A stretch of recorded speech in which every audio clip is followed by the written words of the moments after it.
Mark, then. All right, so we'll officially call it to order because there's a few preliminaries I run through anyway, and that'll maybe by the time I'm done with that, he'll be here. So we'll officially open the Zoom meeting of the Newburyport Historical Commission for Thursday, the 16th of December, 2021. At present, right now, we have myself, Chair Glenn Richards, Joe Morgan, Taker, Gretchen Joy, planning staffer Caitlin Sullivan, or I guess your official title is planner, right, Caitlin? That's right. Malcolm Conworth and Peter McNamee will do an official roll call in just a minute. The preliminaries are the usual for these citywide Zoom meetings. Only the commissioners have their audio enabled, but we will enable either one member of the public at a time if it's a public hearing, or the applicants and or the representatives to be unmuted during their presentation period. Now, if there is a public comment period, which there may or may not be this evening, if you wish to speak, you must raise your hand so we know you wish to speak, and we will call out your name or whatever, however we can identify you in the Zoom meeting, and we will unmute you on our end. You will also need to unmute yourself on your end. If you're on a computer, that would be a control on the Zoom meeting. If you're on a telephone, it's *9 to raise or lower your hand and *6 to mute or unmute. So I think, let's take official roll call of the commissioners, see who we've got here. So let's see, Mr. Malcolm Conworth, I believe you're in, right? Yes, here. Okay, thank you, Malcolm. Mark Cendrone, did you show up here? Let's see, don't see you yet, so we'll skip over Mark. Christopher Fay. I'm here, but I'm listed as Gretchen, and I don't know why. I don't know if you can... Really? Well, or maybe, are you an attendee? Let's see, where are you? I'm attendee. Huh. I went in through the website because I don't have the address anymore. So okay. Okay. I have never looked better. Okay. All right. Moving right along. So thank you, Chris. Make a note here. And Peter McNamee. Here. Okay. Thank you, Peter. Joe Morgan. Here. Okay. Thank you. And Chair Glenn Richards is here. So we have, that makes 1, 2, 3, 4, 5 people. So we have a quorum and we shall begin. Pardon me. Let me take a little sip of water here.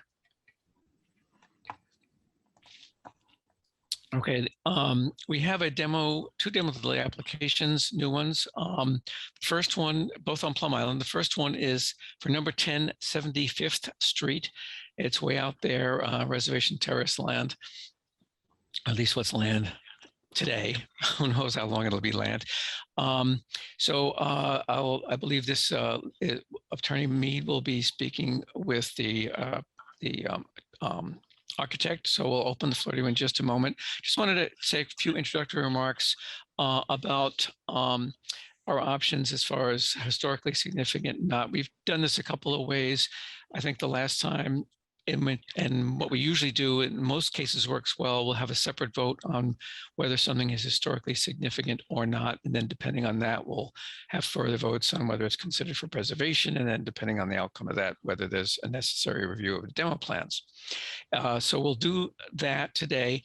And for the benefit mostly of the commission, I know there's been a lot of questions about this. And so I discussed this with Andy Port and others, and also Jennifer Blanchet, as far as what our options are and the whole, because the way the ordinance is written, it sounds as if a building is 75 or more years old, it's automatically historic. It's more like it's automatically, it's triggered to come before the commission to decide if it's historic or not. It's not necessarily automatically historic, but often is for all the obvious reasons. So I just wanted to make that point. And then I'm sure Ms. Mead and perhaps Mr. Bernard will have comments about whether their reasons pro or con, whether it should be considered historic or not. So I will recognize those two for speaking now. Thank you, Mr. Chair and members of the commission.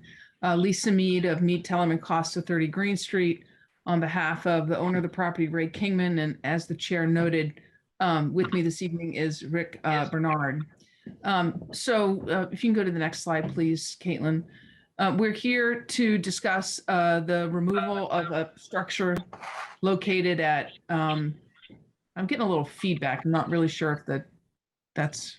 Yeah, I'm going to ask my commissioners if we're not speaking, maybe you, Chris, might be unmuted. If you can mute yourself locally, we might cure that problem. Thank you. Okay, Thank you. Attorney Mead. Thank you very much. So the structure was constructed around 1930, according to the assessor's records. It's a 1.5 house located on Plum Island at the end of 75th Street. It's one house away from the actual beach itself in one direction. There's no Form B. It's not listed on district data sheets. The home has undergone a number of revisions over the years.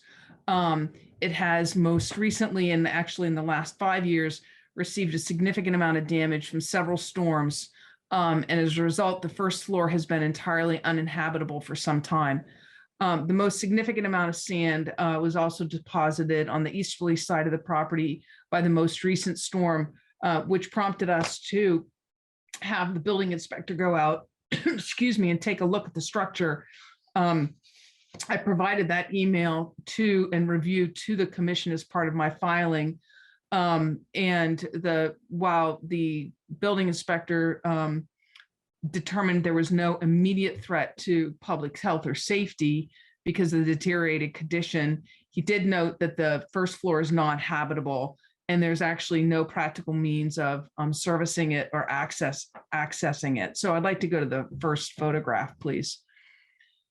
So this series of photographs is of the house. So this is the house. If you were to go heading at the end of 75th Street, obviously it doesn't meet any of the current FEMA standards for construction on the island. Has had a couple of additions on it and some decks and things of that nature. Next slide, please. Pretty nondescript, no major, no real historical elements to the house. It's looking off of 75th Street to the east. Next slide, please. And this is the west, I guess it would be the east side of the house, actually the beach side of the house. Next slide, please. And then this is the back of the house. Next slide, please. And here is the house at the storm. You see the equipment in the foreground that was out there and in case of emergency related to water and sewer, I believe at the time of the storm. Next slide, please. And here's the first floor filling up with sand and water. Next slide. And here is some of the aftermath. Next slide, please. And now we have newly deposited sand all along this half of the house, both on this side. You can see that's actually the entry door that you saw on the earlier slide, which you can no longer enter into, and the entire inside of the house, or mostly inside of this part of the house, is filled with sand. Next slide. Quick question Sure. on this image, Attorney Mead. On the right side there, are those windows that it looks like the sand is up to the window? It's over the window. That's correct. And that's the opening right in front of you is the door that goes Right. into the house. And the side are the windows, and that's halfway Right. up the windows. I see. Thank you. Yes. Next slide, please. And there you, that's a better okay. shot at it. Right. Yep. Next slide, please. And here you have, this is during the storm as well. And you can see the sand has started to migrate onto this side of the house as well. Next slide, please. And then this is the other side of the house too, with the water coming in off of 75th Street.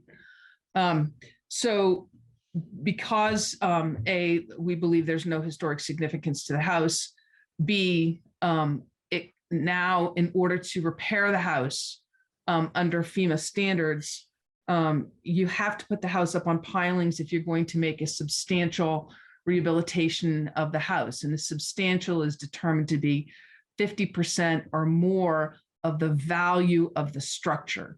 Obviously, a significant amount of work would have to be done in order to rehabilitate this house, which would exceed the 50% and therefore automatically be in violation of the FEMA standards and would require to be put up on piling, similar to the Right. house you see next door.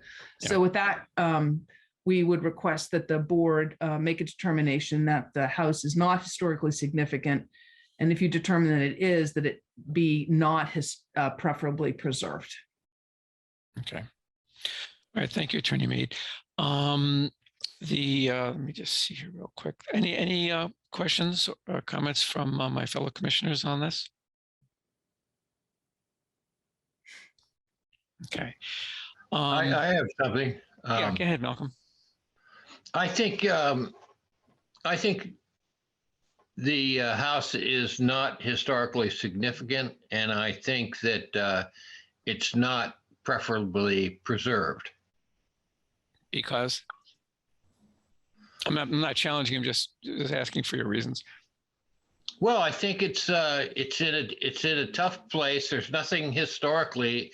I have 65 books on American historical architecture, and there's nothing in there that looks like this. I'm sorry. Yeah, I can believe that. Thank you, Malcolm. Okay. Any other comments from the commissioners or questions? All right, I think to Malcolm's comment, I think we've seen many examples of this where what started out as a little cottage or summer house, or some cases barely more than a shack, has been, tweaked over the years, and the island has certainly changed in many ways, and they've become, well, either had to be demoed for $1 million mansions or demoed, period.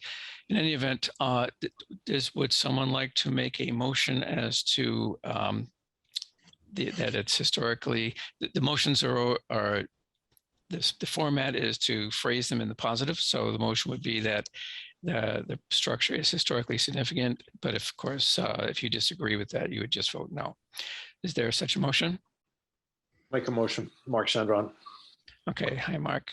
Mark, were you here? I wasn't paying that close attention. Were you here for the whole Yes, I heard discussion of this? Okay, great. Thank you very much. Okay, so that was Mark. Is there a second on that? I seconded. Joe. Okay. Okay, so we'll go to our commissioners here. Sorry, I'm just taking some notes here. Okay, Malcolm Conworth, your vote? Yes. So you're saying it is historically significant? No, I'm saying it's not historically. Right. Okay. The motion was that it is. So you're a no then. It's not historically significant. That is correct. Okay. Mr. Mark Cendron. No. Okay. Mr. Fay. No. Okay. Peter McNamee. No. Okay. Thank you. Joe Morgan. No. Okay. Thank you, Joe. And the chair agrees. So,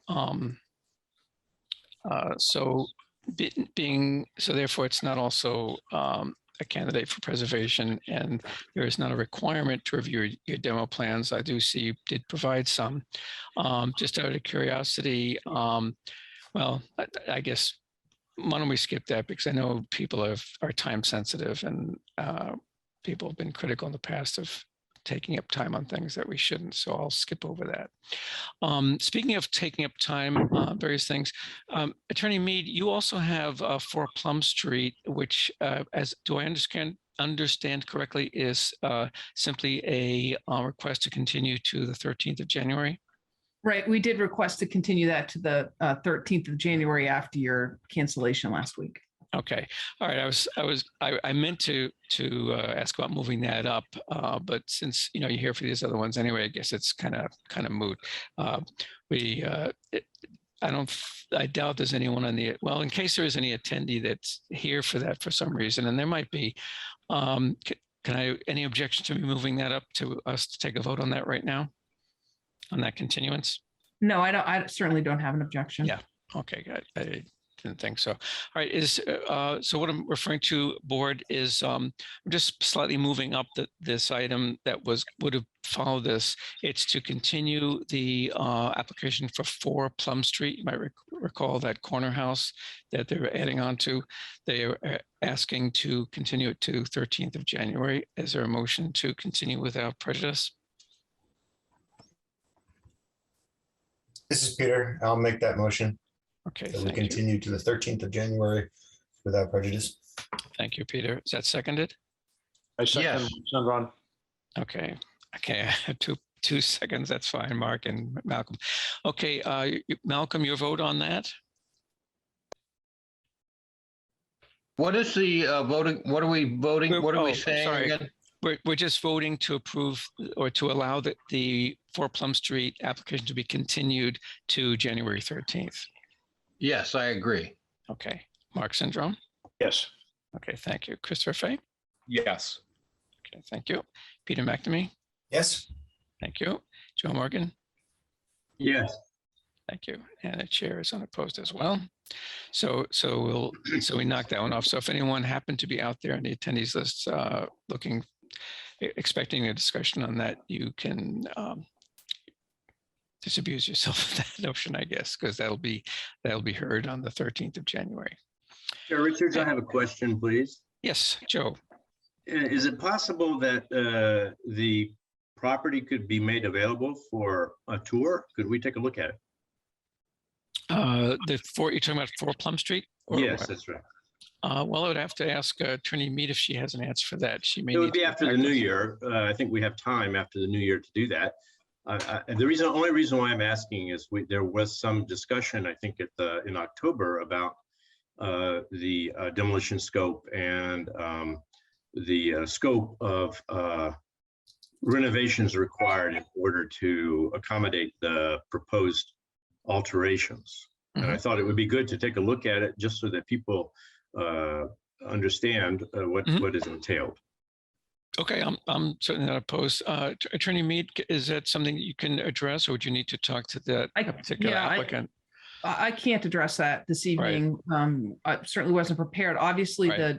the street, the house is on the street on 2 Right. sides. So, Right. and it's not a large house. So you can go walk by it at any time and view it for sure, because you're right there on the street. So I obviously I can't stop anybody from doing that, but Right. I certainly couldn't give permission to look through the house at this time.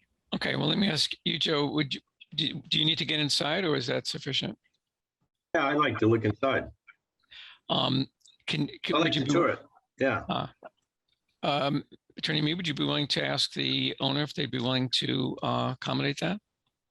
I can certainly have that conversation. Okay, we would appreciate it very much if you wouldn't mind. And you can get back to Caitlin or anyone in the planning office, and we'll coordinate that. It doesn't have to be within the context of a meeting. But I appreciate your flexibility on that. Yes, thank you. And I can be flexible on my tour date. And if others are interested, they may come just to see the existing structure and what we're talking about. I've looked at it on the outside. I'm curious as to what's going on in the inside, though. Okay. I'd like to see that too. Okay. All right. Well, as we just agreed, we'll try to set that up. So I appreciate your Mr. doing Chair, that. I don't really want to get into this discussion tonight, but I do have a whole bit of concern about the commission exceeding its authority relative to construction. Structure. But, Yeah. yeah, I understand that. And the fact that your purview ends on the outside wall. So Right. Yep. I understand. Yeah, and we'll work on our end clarifying that, make sure everyone on the commission understands what the scope is of that. So not to fear. Okay, thanks, Joe. Now back to 23 Overlook Street, which is kind of on the end of 70th Street, I believe, also on Plum Island, kind of in the same neighborhood as the one we were just talking about on 75th Street. And are you alone on this one, Attorney Mead, or anyone with you? I am. When we changed the date, Eileen Graff is the architect, and she was not able to be here this evening. So I'm going to give it a whirl for her. Okay. So again, Lisa Mead, Talem and Costa, on behalf of Rob and Kristen Padalero, and of course, Eileen Graff is the architect on this project. As the chair noted, if you could go to the first slide, Caitlin, the property is at the end on Overlook, 23 to 25 Overlook. It was constructed in or around 1920, according to the assessor's records. There is no Form B, no district data sheets. It's a camp style house located on the island, originally built as a summer cottage, quite obviously when we get through the photos here. The existing structure does not meet any of the current FEMA standards or Conservation Commission standards. And just to give you an idea, if we were to improve this structure by more than 50% of the value of the structure, which is $27,300, according to the assessor's records, we would have to put it up on pilings. And when you see it, you will see that it needs a lot more work than essentially $14,000. So in many parts of the house, the ceiling height is below acceptable standards.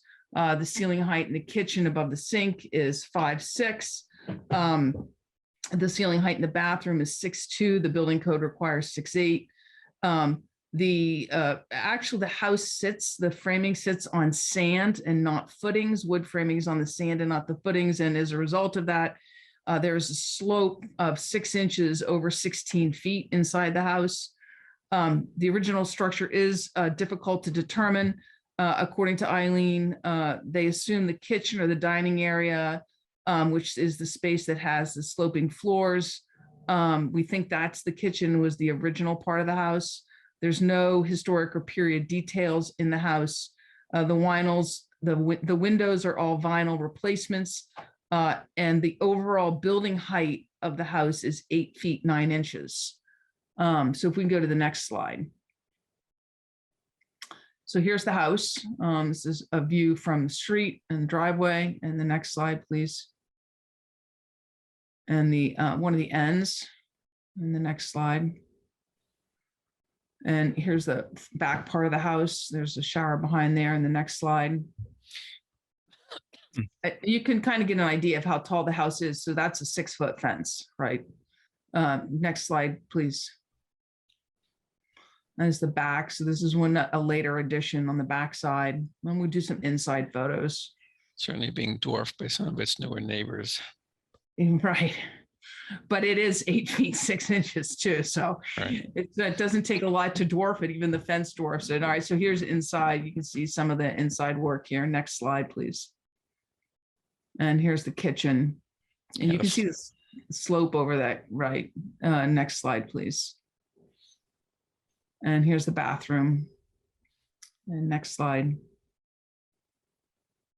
And here's one of the bedrooms. And next slide. And this is the living room area, which was also later added. So given the general condition of the structure and the fact that there are no period details of note, along with the changes which has occurred over time, we request the commission determine the structure not historically significant and allow the demolition permit to issue. Okay. Well, I'll again ask my peers on the commission if they have any questions or comments. I'll kick off one comment of my own, because both of these properties have present an interesting problem, not so much for the historical commission, because as you know, Attorney Mead, our purview is defined as it's not, we don't have jurisdiction over everything. And because it seems to me that while on the one hand, it may be that from a historical preservation perspective of the structure, there's not much to say for this particular structure or the other one, but I'm sure there are people who would have comments about, what's the changes over time to Plum Island and the departure of all these little cottages and so on. There's somewhat of a nostalgia for that and a sad to see it go feeling. But on the other hand, so I certainly appreciate their point of view. But even if you could save this as it is, it could get washed away at the next storm anyway. So it's a real, it's kind of not an ideal situation, but it's what we're faced with given the current state of what's happening out there in terms of the environment. Anyway, that's just some of my personal thoughts on these cottages out there on Plum Island. Yeah. If I could just add, you make interesting comments, right? So even if you could save this, right? So under the FEMA rules, they couldn't put more than $13,000 into it. Yeah, because of valuation. I Right. assume that's just the structure, not the property. That's right. It goes by the structure, not the land. Mhm. Yeah, yeah, I fully understand that, Attorney Mead, and yeah, that's pretty low. You wouldn't be able to do much for that. Anyway, okay, any on my fellow commissioners, any questions or comments?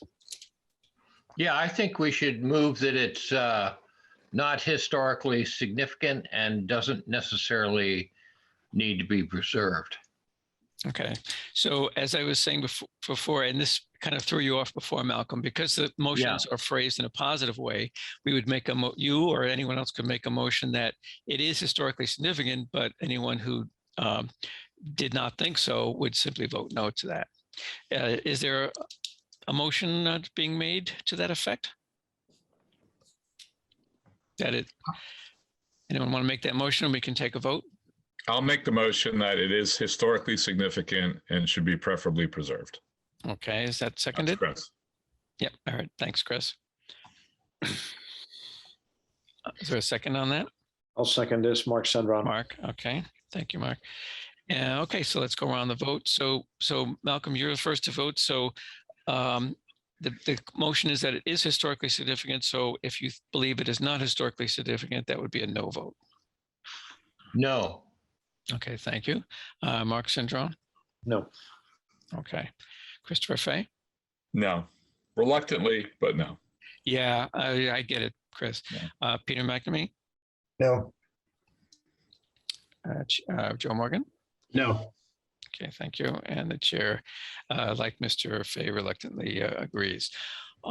So Attorney Mead, the applicant at least has leapt that particular hurdle. So I'm sure you probably have other approvals and things you need to get through, I would imagine anyway. So I guess it's onward to the next battle for your applicant. You are the first stop on the trail to approval. So thank you very much. Okay. And y'all have a good week. All right. Thank you. And again, thanks for your flexibility on the Plum Street visit. Thank you. All right. Okay. So there's not much left to tonight's agenda. So looks like we'll have another fairly pleasantly short meeting. There was some correspondence. I hope you had a chance to look at those. There wasn't anything that specifically called for an action on the part of the commission, although I do have one comment on one of them. 3 of the letters were simply about the proposed settlement for the Institution for Savings expansion. Maybe now moot, because a lot of them were expressing opinions as to whether the proposed settlement, either was appropriate or should be accepted or not, and so on. As you probably all know, that has been rejected by the planning board, and so the litigation moves forward, I guess, with that. There was a letter from an abutter to 2224 Olive Street, and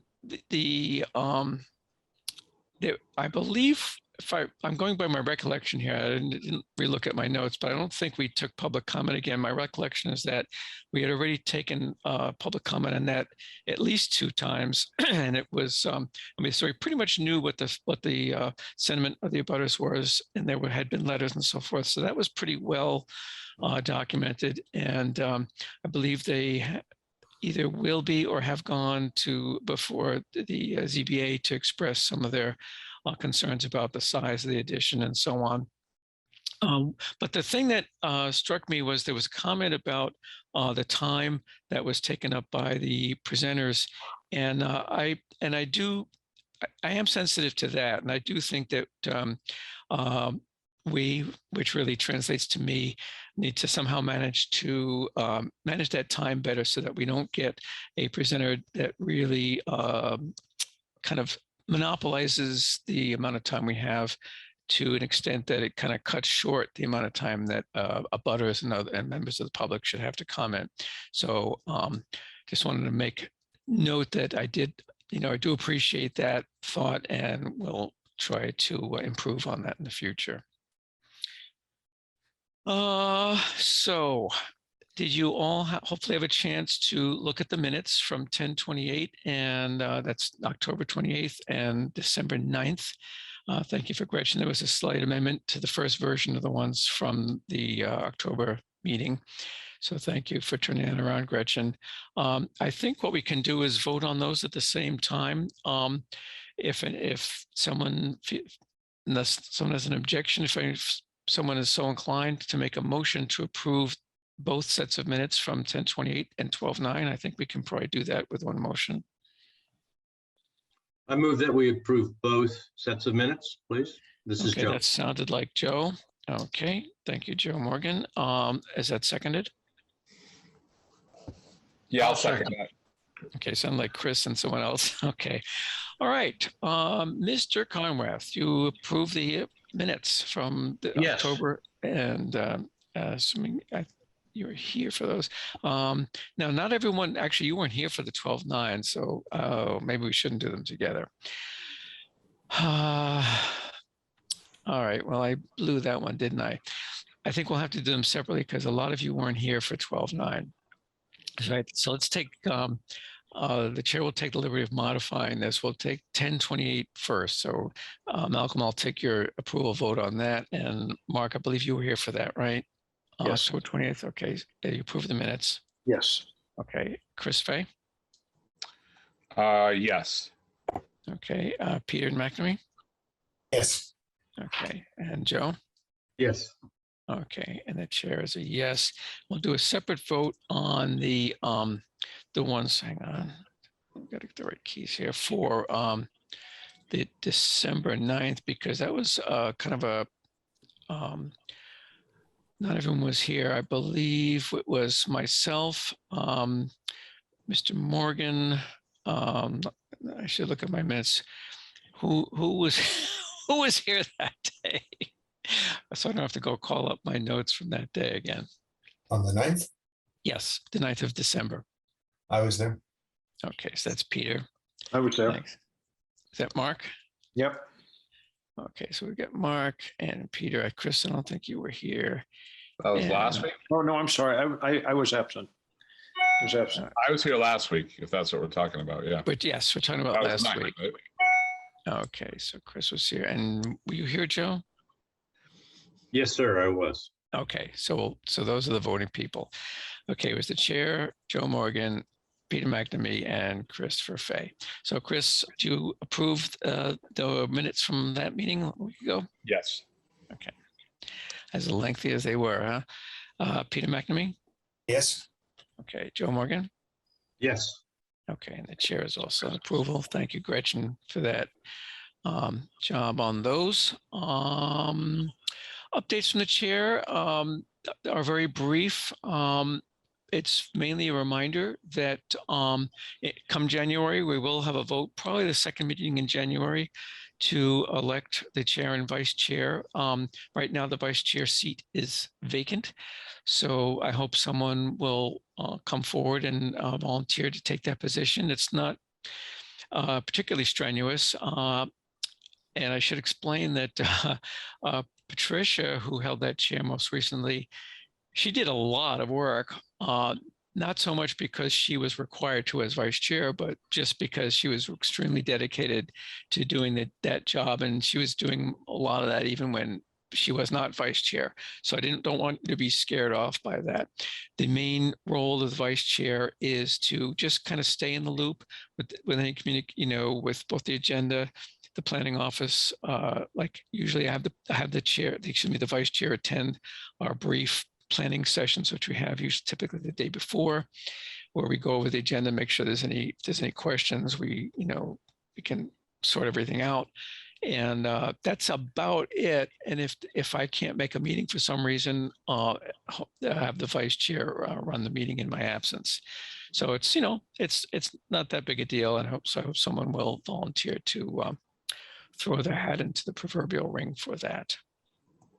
Okay, and while I'm on the subject of that, my appreciation to Mr. Morgan, who has stepped forward and volunteered to be the representative from the Historical Commission to the Community Preservation Committee. And so I believe that that nomination is in the process of being approved by the City Council. So thank you very much, Joe, for doing that, and appreciate it very much.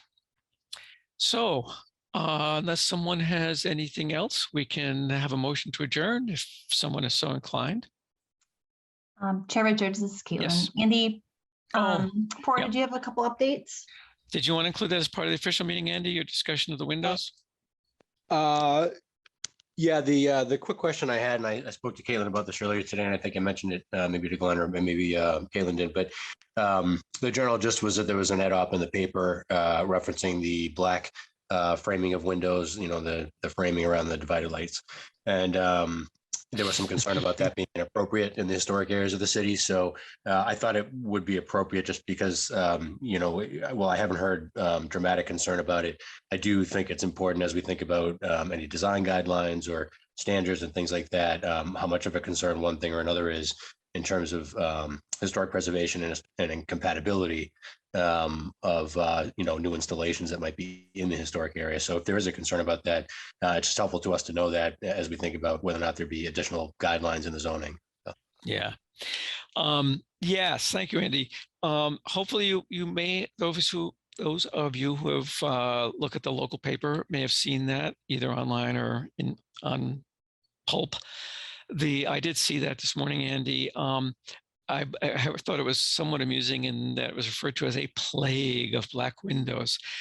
I think the writer was mostly talking about new construction and modification or renovation where replacement windows are put in that they almost universally used to be white vinyl, but now there seems to be a trend for black vinyl.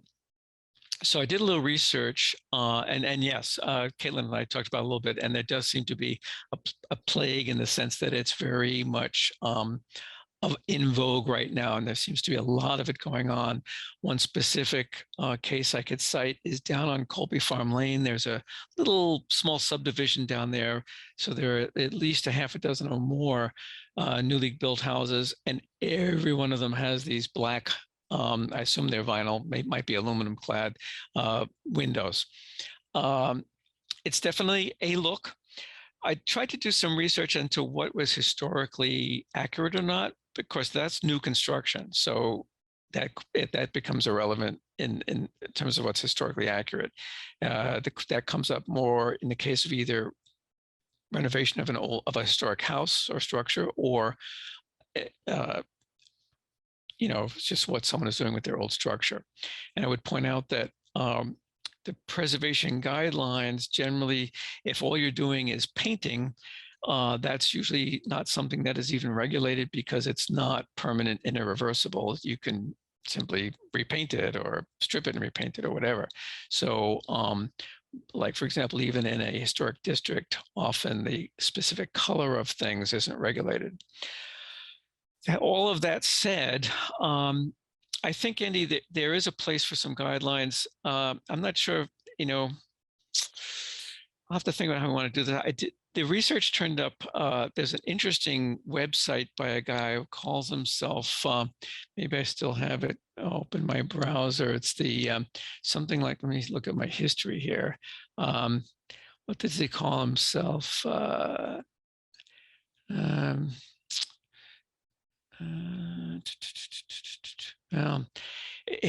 He's got an interesting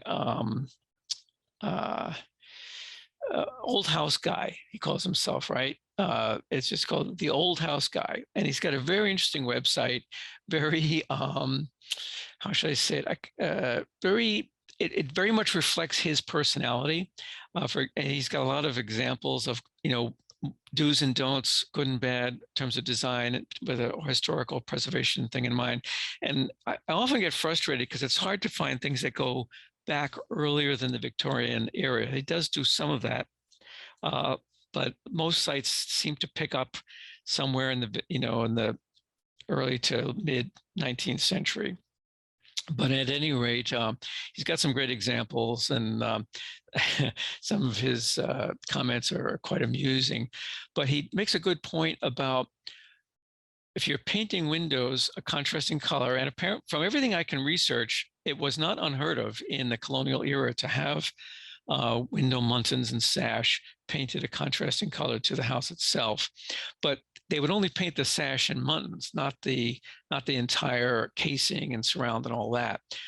And when you get, and that's the problem with these new windows like over in Colby Farm Lane, is that it's not just the sash, it's the sash plus the casing and maybe even the trim as well. So you've got this, especially if it's like a light colored, even a white house, then you've got this stark black, maybe shiny black even, windows. It's a kind of an eye-jarring contrast. So I can understand why the writer of the letter was a little upset about it.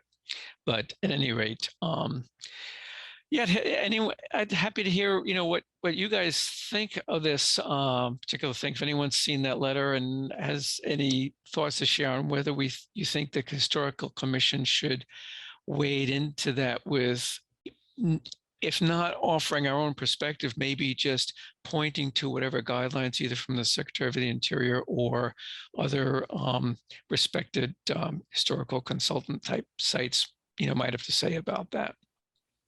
Chair, that's a great Yeah. comment to the fact that, irrespective of whether something is a regulation, just guidelines and when we're talking to folks about projects, just, to be able to provide guidance, through the Historic Commission as our primary board for things like that. So, and, to the points you just raised, certain contexts that may be appropriate, but to the point you made, when it's a stark difference, if you will, then we can let people know that that's something that might be of concern, even if it's not a standard that's required.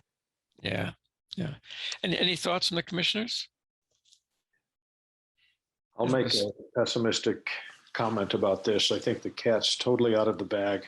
The horse has left the farm, the barn, and I think we're way behind on that. It's a trend, and as you pointed out, Glenn, unfortunately, a lot of people are using this type of window. So I don't know that we can have a lot of impact on all this. Yeah.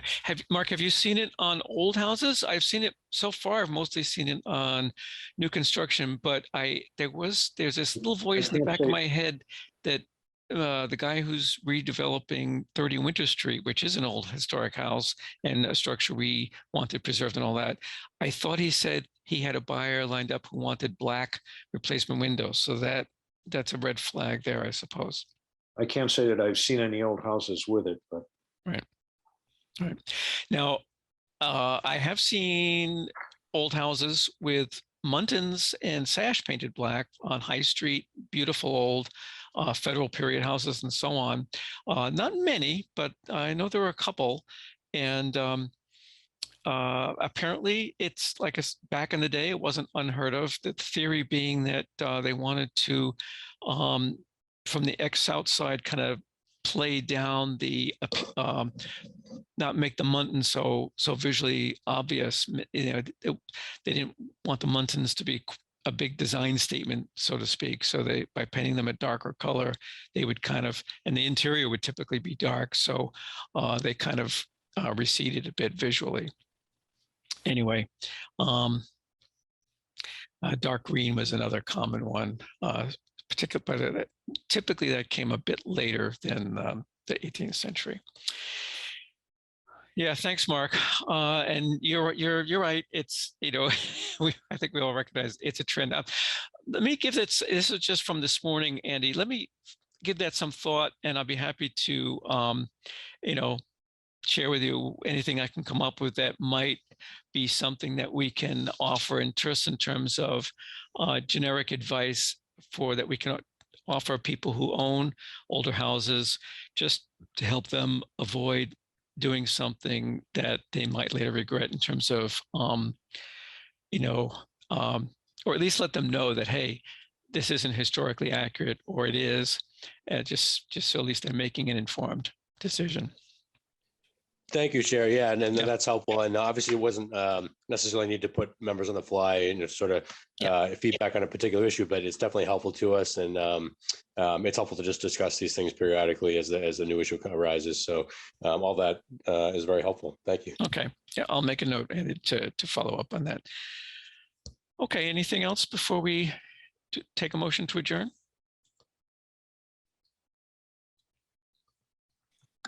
Not hearing anything. Would someone like to make such a motion?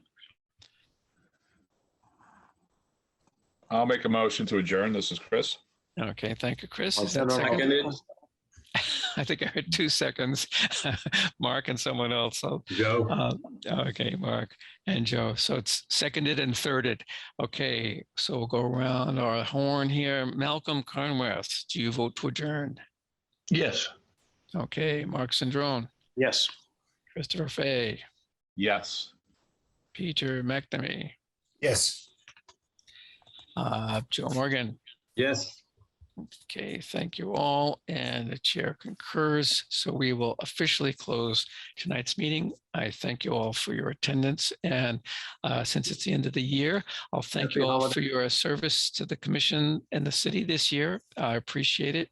It's a volunteer position. You know, no one is forcing you or paying you to do it. So thank you so much. And I hope you all have a safe and happy holiday, whichever one you happen to observe. And we'll see you in January. Thank you. Hey, all. Howard. Happy holidays. Happy holidays. Same to all.